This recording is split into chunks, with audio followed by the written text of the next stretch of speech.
Halimbawa, anong oras na ba ngayon? Kung talagang kilala niya ako, alas 6:30 na pala.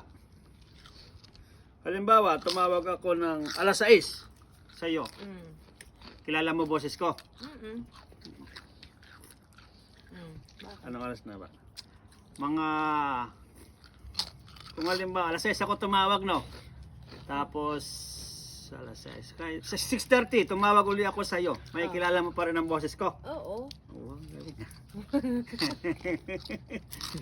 Oh my God, isa pa. Kung talagang, ano, knock. Oh, who's there?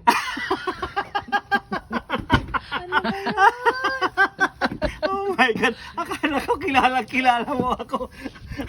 Akala ko kilala mo boses ko, nag-knock ako, tapos hindi mo, always there daw. Corny. Ayoko na. Hindi maganda yung joke. Who's there? O, diba? Hmm. Mali. Ano ang sinasabi ko? Maling-mali. Paano kaya mali roon? Sabi mo, kilala mo boses. Kilala mo boses ko. Oo. Ako nag-knock. Kana, ilang minuto pa lang.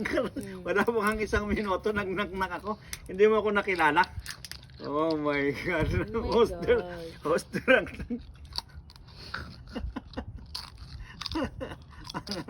Mga ingat talaga. Inuman na lang natin ng insure yan kasi ganyan talaga pag tumatanda na. Kailangan na ng insure. Pampalakas ng tuhod, pampalakas ng katawan, pampatibay ng isipan. Yun ang insure. Ano ka? Alright?